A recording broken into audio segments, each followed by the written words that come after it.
Hey everyone, and welcome back to Why Me, Why Not Me. As you know, this podcast is about real women, real stories, and the journeys that often happen between closed doors. And today's guest is not just anyone, she's my person. We met back in university, and since then, we've grown up together through every phase of life, every high, every heartbreak, every fight, every silence, and every beautiful reunion. She's a sister I've never had and truly my soulmate in so many ways. Today, I'm sitting down with Danya. Her story is about letting go of what she thought life was supposed to be and embracing what life ended up becoming. From ending a marriage, building a career, meeting her true partner, Mo, stepping into motherhood unexpectedly, navigating postpartum, and still showing up for herself. This is her journey. Let's get into it.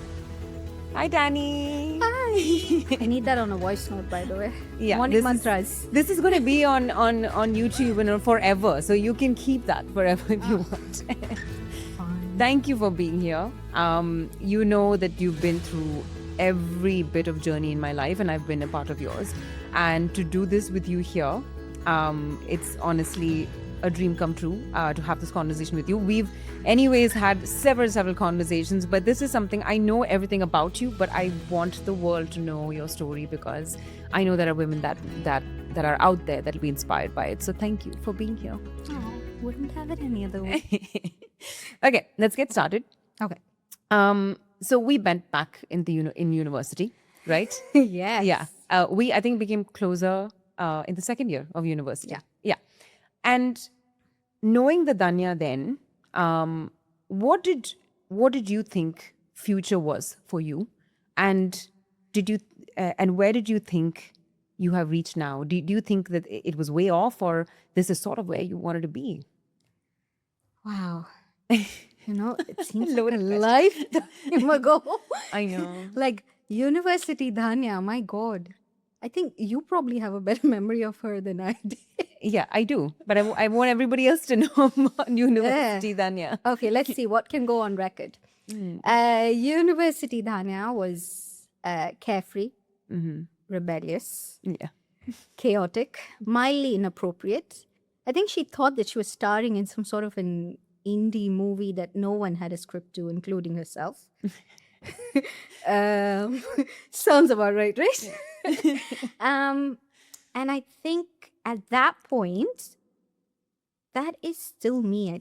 I feel like that's still one part of it is still me because I never really had a 5-year plan. You know that. I've never been a planner. I've always been, go with the flow kind of a person.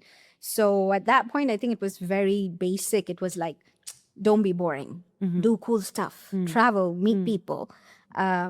Don't have kids. I think that was something that's been on my hit list forever. I know. Right? We're going to come to that. Yeah. Okay. So apart from that, everything, I still think I move with the same type of intuition, but less with let's burn it all down energy to more into, hey, you know what? It's more grounded now. It's like, let's light that one strategic candle and see where things go. Okay. But yeah, I mean, even back then, I'm very happy that I never really had a plan or a blueprint of what my life would look like. I'm still like that. And I love, how things have turned out and I'm better for it now. Not knowing what's coming up, but just taking it one day at a time. Yeah, I'm always been like that. You know that. I never want to know what's the next chapter in my book. Yeah. I love that it's unfinished and I love that, I get to read it as I live it. Yeah. I don't know how we ended up being friends because we're straight opposite. Exactly. Yeah. just Your a type little- A personality is. Yeah. Like to give you an example, we go on trips together and I plan everything. She just shows up with a suitcase. So Yep. Sometimes not even stuff inside the suitcase. I just take stuff from her. I mean, that's true. That's true. Even though we're like two different sizes, we happen to actually fit in each other's clothes. It's so weird. But anyway. Give me a year, but yes, we did. We always did.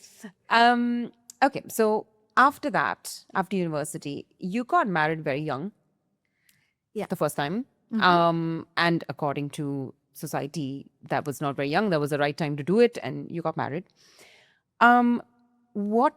Where did you feel like this was not what you planned, or this is not where you want to be? And what gave you the strength to walk away and start over again? Again, lifetime I, ago. you, I still have to brace myself when I talk about that part of my life. I think right off the bat, I sort of knew something was off. Mm-hmm. Okay, so in terms of, for context, typical brown household, conservative, keep your head down, don't ask questions. I was at constant war with my family to lead this life that I felt very boxed in. And then, I happened to meet someone who was very worldly, well-read, said the right things, did the right things, significantly older than me at the time. And something I still remember, like there were a couple of instances that made me kind of pull back a little bit. Mm-hmm. And he sensed it. And I think he went, hey, you know what? Why don't we just get married in secret so that your parents don't ship you off? Because everybody who knew me would know that my parents would never be on board with that. And my 21-year-old brain, that was, went, let's do this. Wow, what a brilliant idea. What can possibly go wrong? I remember trying to convince you as well that this was a very good idea. Yeah. Well, I was 21 too, so I didn't really know. I'm like, oh, this is so exciting. She's eloping. Yep. I think it took you a while though to get there. Yeah. But yes, eventually, yes, you always back me up. But yeah, I mean, and that was the start of something I immediately, even back then, he took a driver's seat on most of our relationship. And I think that sort of sets the tone for the rest of my life with him at that point. And yeah, I mean, pretty early on, the marriage turned very abusive. It was emotionally and psychologically draining. I also, like pretty early on into the marriage, I was a sole earning member into it. And before I knew it, I was funding my own trauma. I had zero access to making any sort of decisions regarding my life or the people that I could meet. Yeah. And at the outset, it looked like I was being taken care of. Oh, I'm so lucky, I have someone who looks after everything. But at the back end, it was a completely different story. And somewhere I think I enabled that as well. I kind of helped curate this image of the perfect marriage because I was genuinely scared of what would happen back home if I didn't. Yeah.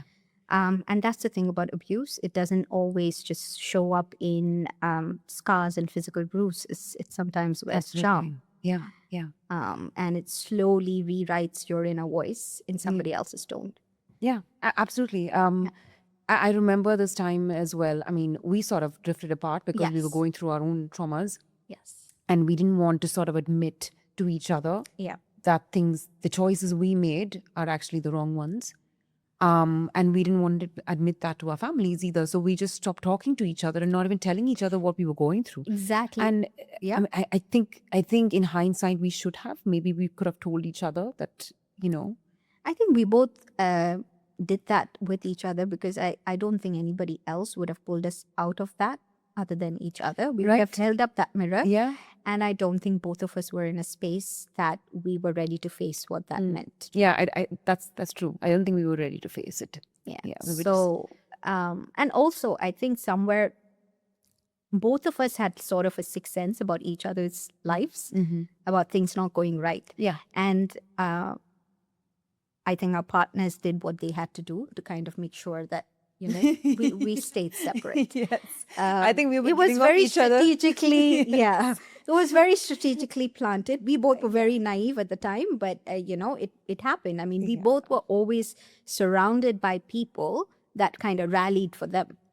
Yeah, that's true. That's as well. Our life became everybody around them, their friends, their family became our life, and and I was very brash person, that, I wore my heart on my sleeve and I really did not know how to show up for myself without people discrediting, saying that, oh, she's being probably too dramatic about it. It's exaggerated. And, I was genuinely at some point in my life was really scared of what the next day would look like. So, yeah, I mean, right off the bat, it was for me when I decided to do this, I thought it was freedom wrapped in romance. Yeah. And I immediately sense that this was not going to happen, but I also stayed in there long enough because I genuinely didn't think there was a way out.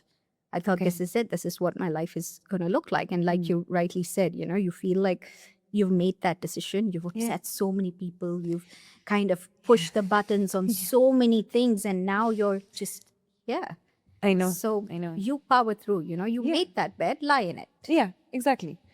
But then you chose to walk away from it. You bravely walked away from it and decided to start all over again. You focused on you, on your career, on your health, on your education. You did even your masters at that time. Yeah. You focused on that. You focused on you. And how do you feel about that right now? Where you went from and where you are now, from heading an HR department right now at your job, winning awards for your work. How does it feel reaching here from there? Oh, exhilarating. At the time, the longest struggle was to kind of shift from this victim mentality to a survivor mindset. That's the hardest thing to do because, the toxicity doesn't just leave because you've left the room. It sort of creeps in, it becomes your inner voice. Yeah. And after a while, every time I felt like I had my head above the water, the loudest and the scariest storyteller in the room was almost always my own imagination. It would say things like, stay down, you're worthless, you're not going to make it. Yeah. Just, this is what life is going to look like for you and you deserve it. Yeah. You're better for it. Just don't trouble anybody, stay down. And I had stayed in that cycle long enough to also, I think at some point, I might have been a villain in somebody else's story because that's what you do. You adapt in ways that you're not proud of. Yeah. You've embodied this negative energy in your life, and that's, Absolutely. You do whatever you need to survive. And I did that at that point. So, it took me rebuilding piece by piece. I wasn't just starting at negative. I wasn't just starting at zero. I was starting at negative. There was literally nothing left in me to keep going. It took one really traumatic incident, and my sister bore witness to it. And I think I kind of saw it in her eyes how far I had fallen, to what level of humiliation I was willing to put up with. And I could see that. And that was it. That moment, I knew I had to get out. I had to do this for myself. I had zero idea what life looked like because leaving wasn't exactly mutual either. I had to crawl out. So for me, leaving wasn't this brave, triumphant, mic drop moment. I crawled out with really bad hair. I thought I was getting a makeover, okay? So I just crawled out and then, I did whatever I had to do. And then work happened. All this was happening while I had to be an HR person, on the other side of it. I had to and it's a people-related job. I mean, Absolutely. I know. Oh my God, you have to. Here I was, hoping that I won't wake up in the morning next day. And the next day I have to like walk in my, suit and heels, go into meeting rooms and just crush it. So initially it was about survival. And I think that's what helped. Survival, coffee. Started off with that. But I think also somewhere a sense of accountability creeped in. The more I met with people, I was very choosy about the kind of organizations I worked with, the people that I worked with. I really took some time to hone my skill. I knew I didn't want to reduce HR into some sort of, number crunching, just sign this policy policing sort of a system. I really wanted it to be the heart of an organization, core of it, where you drive cultural transformation. And I got very, very lucky and honored to be able to work in those spaces and work with leaders and mentors that actually didn't just give me a seat at the table, but also allowed me to reshape what that table looked like. So, what people don't realize is there's so much, battles that go at the back end the silent wins, the silent pushback here and there, and it still gets hard. 20 years in my career, it still took me, I think, close to 15 to 18 years to be in a room where a senior male management person doesn't look at me and say, oh, can you plan like an HR event or a picnic to bring people together? Women are good at that kind of stuff. But you know what else women are good at? Crushing it at work if they are given the right opportunity. Absolutely. And I think that is something that I really had to fight for, to break that glass ceiling. I remember that. And you've always been that kind of a person. You've always wanted to do that. And I was so happy to see that you finally found your place to be able to do that. Yes. I'm really, more than pride, I think I feel very grounded, very happy. Every day I go into work, I see these amazing set of people who seem to be thriving in a place, but it can very easily fall apart in a matter of minutes. That's the thing. Absolutely. You're only as good as, what you did yesterday. Especially when it comes to cultural transformation. So, every day is a win. When I go into work and I see that people are kind of happy to be there, I know we're doing something right at the back end. And I definitely won't have been able to pull that off with the kind of leaders that back me up in the way that they do. Yeah, of course. Yeah. That's amazing. So moving on from your career, life gave you a second chance when you met Mo. He is an extremely unique person. Unique? Not We're someone, calling it unique? Yeah, Okay. let's just call it unique for now. I love you, Mo. You know that. But let's just say that I did not imagine you with someone with a personality like Mo. But I would like you to speak about what his presence in your life, the impact that it made in your life, like your perspective on love, on support, on a relationship, on partnership. What impact did he make after everything you went through? After you really struggled to get back to yourself, I know you closed yourself off, and after meeting Mo, there was I saw the shift. Can you speak about that? Mo. That's all. Mo. Oh my God. I'm like, is that a statement? just, I have to be conscious about it. Fact that, at some point Sabha might watch this. Oh, she's definitely watching it. Yeah. Okay. Continue. And I'm going to pay for a therapy anyway, so might as well as get into it. Okay. So you know how they say a man written by a woman? Mo, my love, is probably a man written by a slightly pissed off woman. You're laughing. I could be onto something, right? I could possibly be right. So beautifully said. Okay. But by a woman nonetheless. He's so Mo happened at a time when I had the emotional availability of a cat. Okay. I don't know what that's like, but okay. You know how cats are. They're like, you're there, you're not there. Yeah. Okay. But yeah, that seems about right. Okay. I had emotionally Mary Kondoed my entire life. Like there was absolutely no space for relationships or partners or anything. And then comes this man who is, blunt, no nonsense, extremely intense, former military. He's seen things that some of us have only read about. And, he's lived a very unconventional life. And what he did was, I think, very early on, he just held space. This uncomfortable, very patient, non-judgmental space for me. He knew I was going through a healing era, and I didn't make it easy. I came in also with some residual toxicity that I inherited from my previous relationships. But he just stayed. He didn't try to fix me. He didn't try to shrink me. He sort of held the perimeter and I sort of stormed around it till I unraveled. I came back to being myself and he just stood there giving me the whole, I got you. I will always have your back.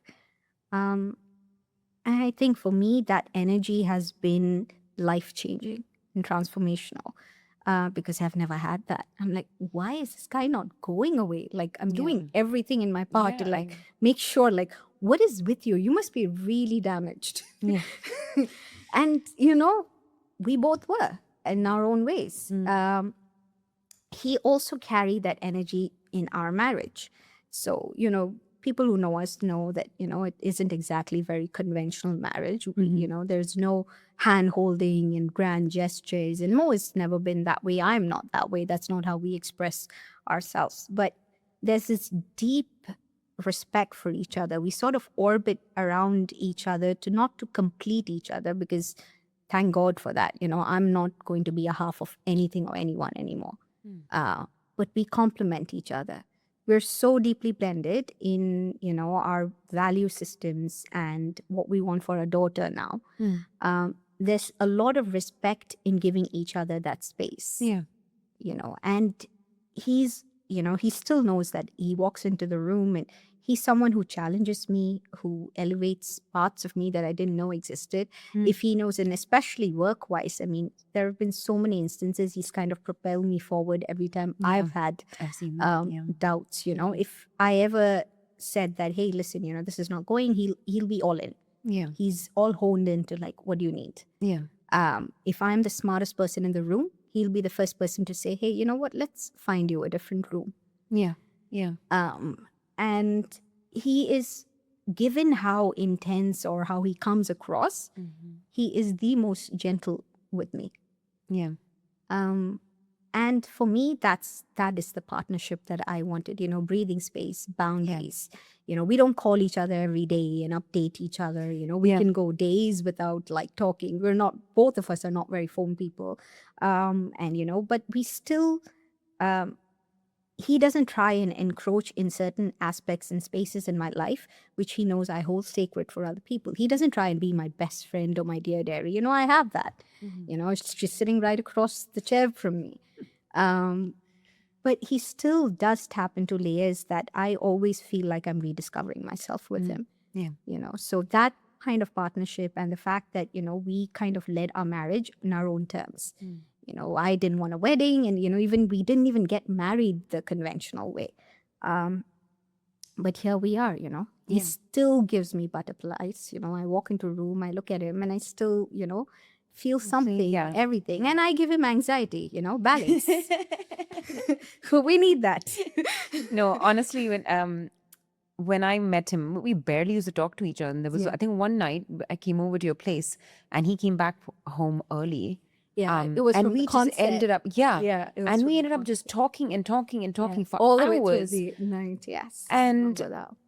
For me, I've always seen both of you outside. You're not like the conventional couple holding hands, kissing. Like there's nothing there. Like there's nothing of that show. But I think you and I have there's- more chemistry than he and I That's do true. sometimes. Yeah, we have That more is true. romance. Yeah, that is very true, which makes him very uncomfortable. But whatever, I don't care.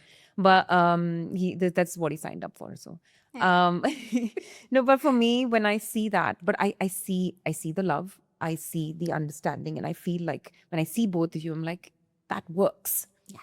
And I love that. And I love that you got that chance. And I love that you found more after everything you've been through. Now let's get on to the topic of babies. No. You were someone, up until a year ago, was someone who did not did not want to have children, loved children, was surrounded by them, but never wanted one on your own. That was never part of your plan. But life never goes according to plan, as we all know. And you were pregnant. I still remember the way you broke it to me. We were supposed to go. We did go for dinner. We had plans for dinner. You came over and you had flowers sent to me. Yes. Saying you were pregnant. Yes. And I'm like, what? Anyway, so I was shocked, happy, all sort of emotion that was going through me. But today I want to talk about, how did you feel? I want to know initially when you found out you were pregnant, it was not a part of your plan, but what you felt and what your pregnancy was like for you, unexpected, the unknowns. What was that, facing that for you? I know you're not a planner, but this was not something that you had ever thought of. No. No. So I think, oh, if system reboot was a person, that was me at that moment when I looked at that pregnancy test. I just stood there blankly looking at that test. And at that point, I was in my peak fitness regime. Yes. I was yes. weight loss, and I was doing really Yes. well. And you were so dedicated and committed. You had gone to your goal weight and everything. Yeah. It was just, I was like finally at a space. I'm like, yes, I'm doing, like, I'm strong. I can do this. And even when I saw that test, I went like, I have an intense leg day tomorrow. This is so inconvenient. Okay. What am I supposed to do with this information? This must be wrong. There must be a glitch in the matrix or something. And you specifically feel that guilt, right? Because once you start going into doctor's appointments and all of that, you see people, you see these young couples and women who are out there who's been trying really hard. And I felt sort of like an imposter syndrome, like, I didn't even really want this, and now it's in my and then a lot of women there were struggling day in day out trying to get pregnant. So there was this pressure or guilt, I would say, that you're supposed to feel grateful. You're making life. Yeah. And I did not even an ounce of me. I think it was just such a big shock to my system, because my life was finally at a space that I felt I had finally some sense of control, and universe meant like, she looks too happy. Yeah, too happy, too settled. Let's play with that a little bit. And it took me a while, I think, for me to emotionally catch up to that concept. But both Mo and I think I also wouldn't have been able to do this without the village I had. I mean, two of my closest friends, both Mariam and Lachu had kids back to back. So I think that sort of that experience really helped. I totally relied on the fact, like, Mo was very, very, and I knew he would be a very hands-on father. And I was right, thank God. But even having that sort of village, I kind of relied on them, because I tend to, when I get shocked, I tend to compartmentalize. And my thing is, and like for me, it was like, oh, okay, let's get through this pregnancy and do the delivery the right way. So, workouts, check, hydrate, vitamins, check. Like I dealt with it like a project till I allowed my emotions to catch up to it. Okay. So that was my response to finding out I was pregnant. All right. And then Sabah was born. Yeah. I was not here for that, but I remember far away crying when I saw her. But like when she was born, again, like you said, you prepared for everything up until then, right? Yeah. So when you held her, what did you feel? I think I was glad that she was safe. It took me a while to, again, even it took me a few days to kind of feel connected to her. Pregnancy is so taxing, right? You kind of want everything going right. And I was just glad that she was in our arms, she was safe, and she wasn't just also sort of low-key relieved that I'm not the only person responsible for survival now, This poor child is not relying on me now. So, I mean, it took me a couple of days to get there, but then, postpartum. Yes. I remember. Yeah. I sort of always knew I would be prone to something like that, given my I sort of knew too, because I know you. Yeah, I think that's what hurt you the most, that when you had to travel, because I think more than, because I was not more than me not being there for her birth, I knew what you this were going would to do struggle. to me. So postpartum is the sneakiest little thing. It comes when you least expect it. In the quiet of the night, when you're holding your baby and you think you're bonding, and bam, it's there. You're taking a shower and all of a sudden you're on the bathroom floor bawling your eyes out, or you take one glance into the mirror and you just don't see the person that you used to be. But I try and change, also hone in on what motherhood does. Because with motherhood, one of the things that I least expected was this invisible upgrade of who you are as a person. It reshapes you. Um, you all of a sudden are able to function through the day with minimal sleep, even if you're screaming into your coffee. Um, there's this primal instinct that is embedded in your DNA the moment you hold your baby. Yeah. That was almost instant with Sabah. I already knew what she wanted. And I didn't know what to do with that information probably initially, but I did. I immediately felt like, okay, I've got you. I know that this is what you mean. So, and I think thirdly, it also sort of helps to have village. I think at some point you and Mariam and Lachu probably ran a postpartum hotline. You guys should be charging for a minute. I mean, every time I felt like I was falling apart or I was going into spaces that I knew I couldn't bring myself back, I think you got a podcast of its own in the middle of the night.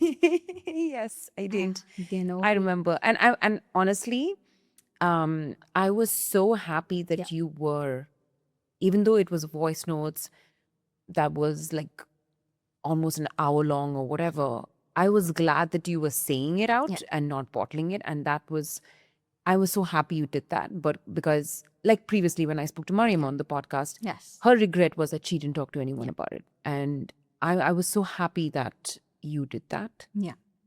Yeah.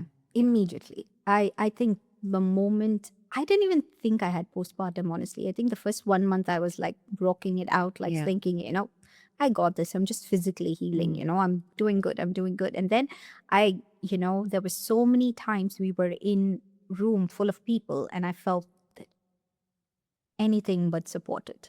And I know I'm in a room full of people that, my life had done a complete 360 degree from where I used to be, where I couldn't even trust the next person with my thoughts, to being in a room full of people who'd be there, my 2 a.m.s, my ride or dies, they're all there. Yeah. And here I am like, no, I don't think anybody's going to get this. That is so important that you say that, because we all think, yes, we are independent, you want to make it in this world on your own. But the true strength actually comes from asking for help when you need it, right? I mean, it's something that I'm still getting used to. I know you're still getting used to it. And we all need to learn how to do that, because we feel like we were dependent before and it hurt us bad. So we need to sort of do it all on our own. Absolutely, yeah. But the true strength does come from asking for help. And there is an army of people out there that will let you know that you're not alone. Yes, absolutely. It's very, very key. I think for any sort of woman who's going through postpartum, asking for help is the first thing on the agenda. And the thing about postpartum is it also messes with your brain. It says that you shouldn't be asking for help. You're a mom now. That's not your priority. Your priority is keeping this little human alive. Yes. And we glorify the sacrifice and the compromise you do because now it's all about the baby. Yeah, absolutely. You glorify suffering. Yeah, that's what you're doing. Whether you want to say it, don't say it. And yes, there's a time and space for everything. Sometimes you do. I know multiple times during our life, Sabah didn't have the easiest initial few days. And I had to put her first. And I did. But I was also conscious that, I can only do it at a certain point. And that's when I really realized, hey, listen, I need help. Let's try and get it. But also it's like I said, postpartum and motherhood kind of goes parallelly. So I also sort of leaned into that a lot, the aspects of motherhood that kind of kept me together. And I've walked in so many rooms feeling like my presence did not matter. And here there is this tiny human who seeks me out, who specifically wants me, and that sort of, then the world just resets around her. It's beautiful when a child in that absolute innocence looks at you like you're the center of their world. Seriously, I think we should just lock world leaders into like a room full of 50 giggling babies. Absolutely. Wars off the table. Yes, absolutely. World peace. That's the cure. Yeah, world peace. Works for me. So yep, absolutely. You have to be totally inhuman to not respond to something that basic and beautiful. Absolutely. It's something else. The world stops for me when I see her. So I can't even imagine what that does for you. Like, honestly. Okay, so Um, now, like I think Sabah's almost 9 months. She's going to be 9 months Yes, soon, right? this month, yeah. And you're back at work, so you're juggling a lot right now. So you have work, you have Sabah, who's quite close to you. She's quite latched onto you Yeah. and to more. And you have your home routine and all of those things. So it's a lot that you're juggling right now. One, I want to know how much of guilt do you feel prioritizing work sometimes? Now that you're a mom, I know you're someone who does not feel guilty for, giving attention to your career. But now that you're a mom, how much guilt do you feel? And two, when things get overwhelming for you, and I'm sure it does, is there something that you do for yourself? Once I've been a mom for all of 5 minutes, so I'm not really the authority on this.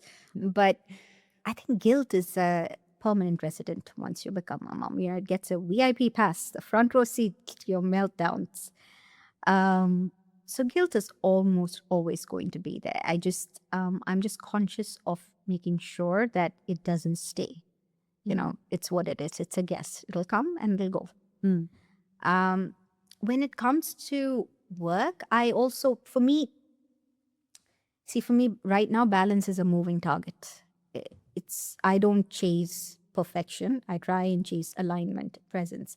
So when I'm with Sabah, I'm all in, with spit up on my PJs and messy hair, silly voices.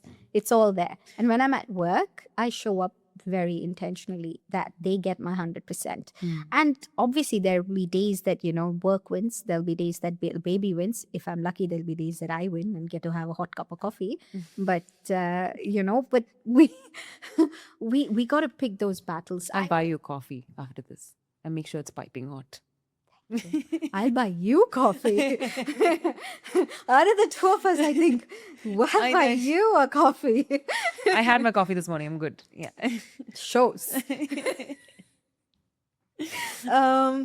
So yeah, I mean, for me, that was also something I have to remind myself. This is also, I want to leave this legacy for Sabah.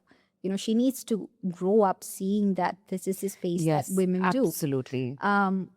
And that's okay, So if I'm being brutally honest, no, there are times I don't really feel guilty about it.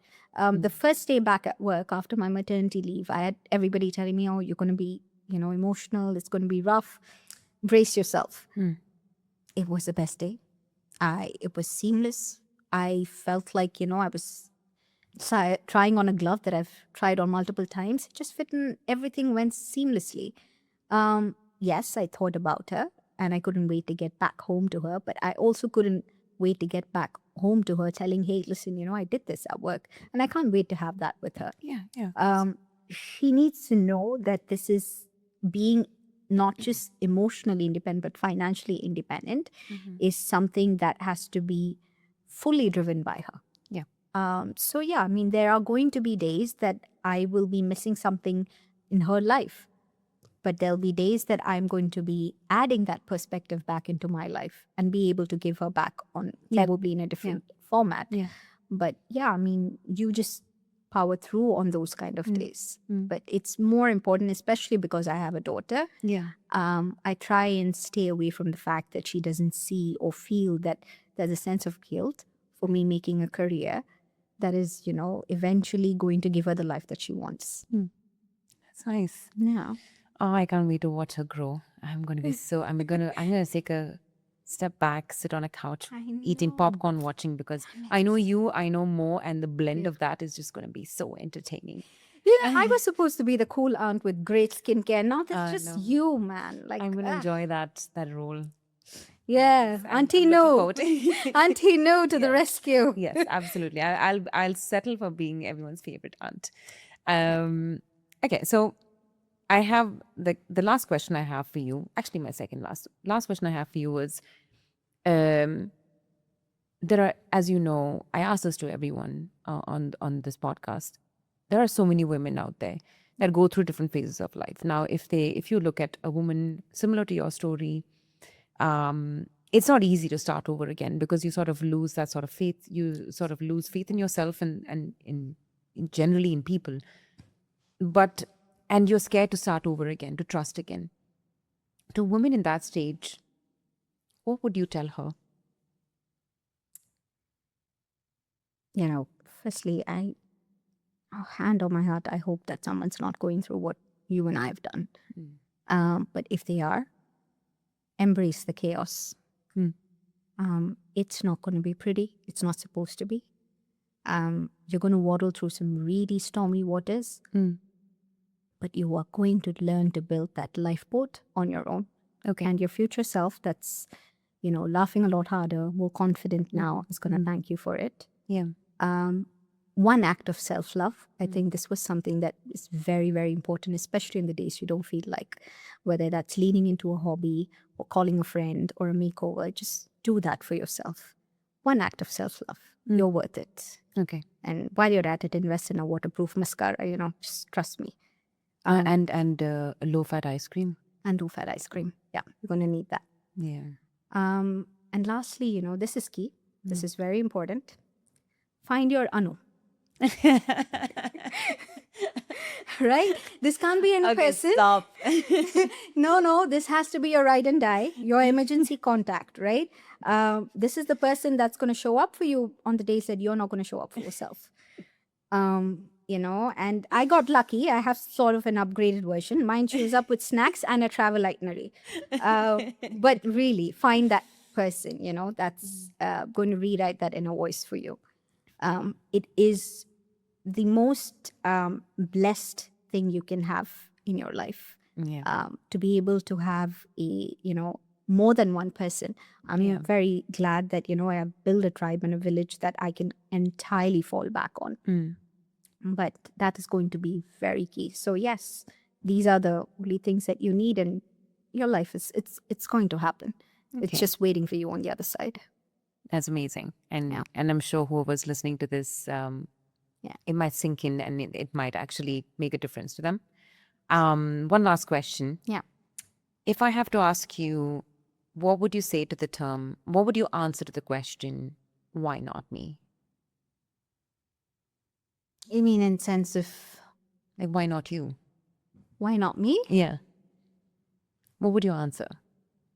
Oh, God. That's hard. That's a hard one. Like, I wouldn't know what to say to that. There's so many conflicting thoughts. Most of that can't be said on camera. Because it's the weirdest thing. You know what I'm thinking about? I'm thinking about, you still have a story that you have to finish narrating to me. The book. Oh, that's true. Because, this is, by the way, guys, that's my downtime, right? Nowadays, apart from Instagram scrolls on, in the bathroom quietly, this is what I do. I get her to read books. And she is my Spotify. The best therapy ever.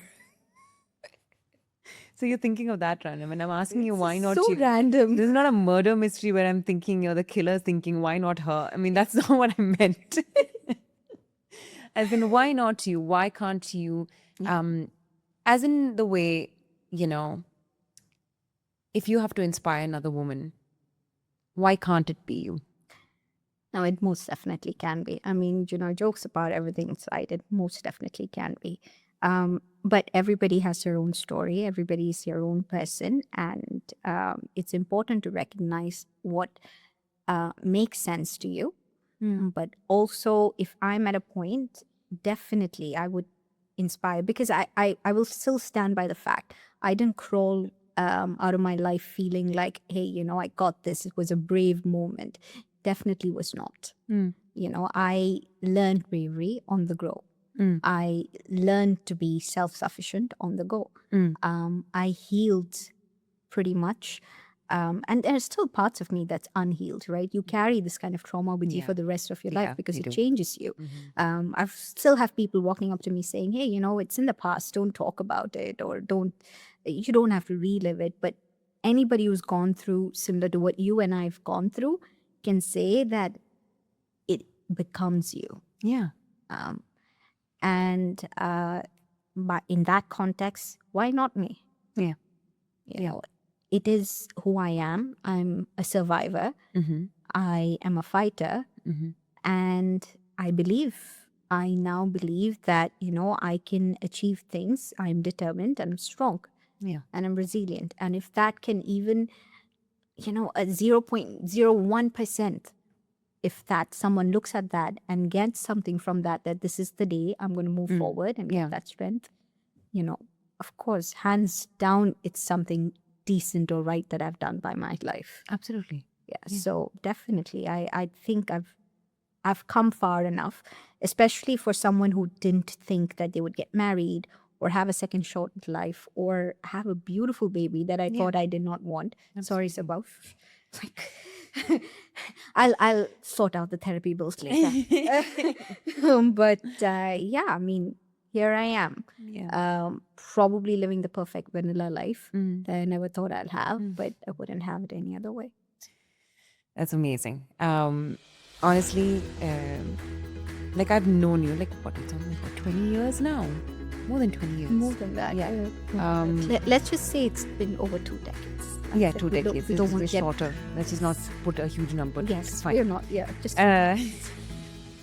Yeah, we're both turning 40 in like a few months, and we both keep saying, before oh, me. wait, yeah, Yeah. me before you. Fine. And we keep on saying, no, I'm 39. Yeah. Yeah. Not 40 yet. Yeah. Anyways, I just want to say that I am so incredibly proud of you. I've said this to you before in some way or the other, but I've seen different phases of your life, and we've been through lows and highs in our friendship as well. Yeah. But through it all, I have watched you grow. And now I see you as a mom and to a beautiful, beautiful girl, Touchwood. And I can, with you as her mom and with Mo as her dad, I can just imagine what a powerhouse of a woman she's going to grow up to be. And of course, because of my influence too. But but I can't wait to watch her grow. And I love how you have you've gone through a phase in your life. You've gone through fears that you've battled through, and you've started a whole new chapter of yourself. And you've reached a stage where you are living that life you actually never thought you would, and never thought you deserved. And I hope there are women out there that see that and hear that and feel like I'm not alone. And if she can do it, if she can rewrite her story, why not me?